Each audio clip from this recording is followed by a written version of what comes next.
नमस्कार, जय हिंद, वंदे मातरम। स्वागत है आपका आपके अपने YouTube channel English of Gonda में। मैं हूं अजीज शुक्ला और आज आपके लिए लेकर आया हूं क्लास 11th पोएट्री का पहला chapter mercy, composed by William Shakespeare.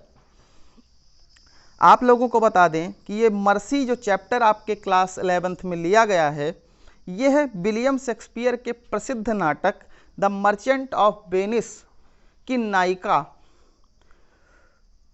का एक डायलॉग है। मर्चेंट ऑफ वेनिस की नायिका पोर्शिया हैं।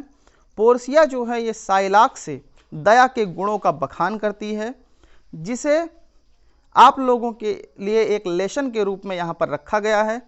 आप लोग पढ़ेंगे और दया के गुणों पर जानकारी हासिल करेंगे। आइए देखते हैं पहली लाइन से। मर्सी का तात्पर्य दया से है।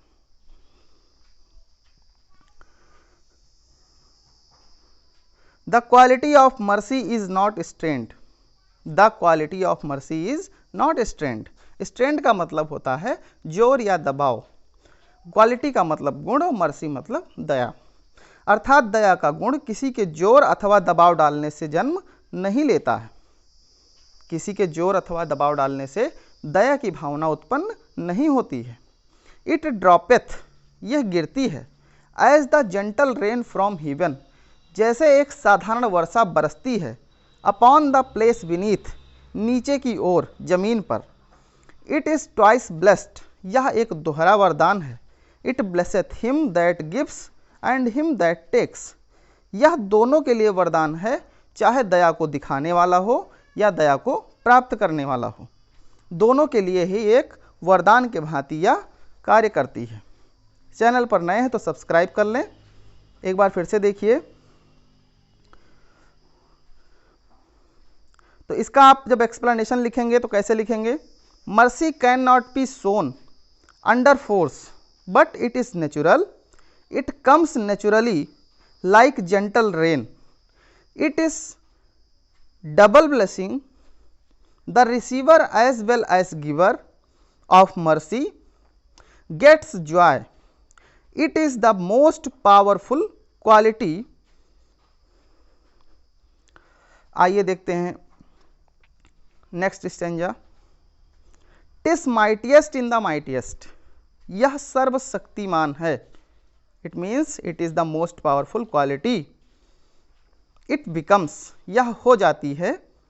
The throned monarch better than his crown. Throned monarch का मतलब राज सिंहासन पर बैठे हुए राजा। बेटर माने उससे भी अच्छा, हिज क्राउन माने उसके राज मुकुट से।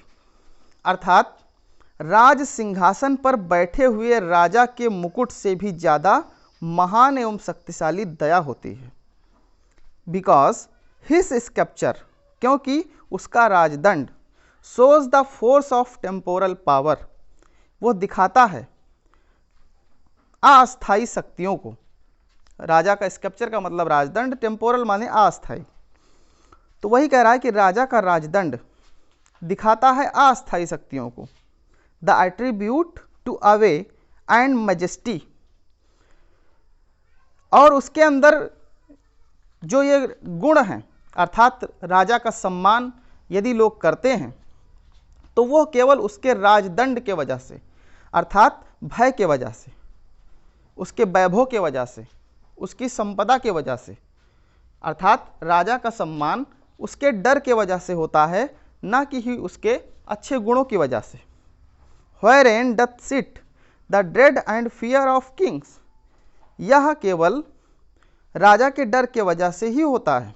यदि लोग राजा का सम्मान करते हैं, उनके अंदर राजा के शक्तियों का डर होता है, राजा के राजदंड का डर होता है, इसीलिए लोग राजा का सम्मान करते हैं। आइए इसका एक्सप्लेनेशन आप कैसे करेंगे? The power of mercy, the throned monarch better than his crown, इसका एक्सप्लेनेशन जब आप लिखेंगे, the power of mercy is greater than the crown of a king. The royal rod of king shows temporal power. A merciful man is loved and honoured bye all without any force. The king has earthly power, so people fear him and respect him, but if mercy sits in his heart it is higher than earthly power. तो अब देखते हैं, channel पर नए हैं subscribe जरूर करें। Next stanza देखते हैं, अगली line. But mercy is above this sceptred sway, लेकिन दया की जो भावना है यह इस राजदंड के अपेक्षा अधिक ऊपर और महान है। It is enthroned in the hearts of king, यदि यह राजा के हृदय में समाहित हो जाती है, अर्थात यदि राजा की सांसारिक शक्तियों के साथ साथ उसमें दया का गुण आ जाता है, it is an attribute to God himself, तो उसके अंदर ईश्वरीय गुणों का समागम हो जाता है, अर्थात राजा ईश्वर की भांति हो जाता है। एंड अर्थली पावर, और यह सांसारिक शक्ति, doth then show likest God, तब यह सांसारिक शक्ति एक ईश्वरीय शक्ति के रूप में दिखाई पड़ती है। व्हेन मर्सी सीजन्स जस्टिस, जब कोई राजा न्याय करते वक्त दया को अपने दिल में समाहित रखता है तो वह ईश्वर की भांति हो जाता है।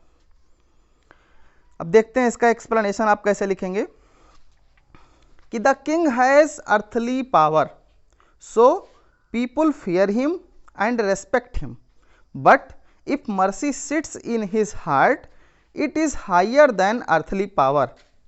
It is the quality of God himself, he becomes like God, so mercy is the greatest quality on the earth. तो ये आपका एक्सप्लेनेशन हो जाएगा। इंग्लिश ऑफ गोंडा में आपके पूरे सिलेबस की तैयारी कराई जाएगी। क्लास 9th to 12th जितने भी सिलेबस हैं आपको उपलब्ध कराते रहेंगे हम। यहाँ पर आपने दया की भावना का, दया के गुणों का अध्ययन किया, इसके एक्सप्लेनेशन के बारे में चर्चा की गई। दया का भाव जो है इसके बारे में तुलसीदास जी ने भी लिखा है कि दया धर्म का मूल है, पाप मूल अभिमान, तुलसी दया न छाड़िए जब तक घट में प्राण। जय हिंद, वंदे मातरम। धन्यवाद आपका हमारे साथ बने रहने के लिए।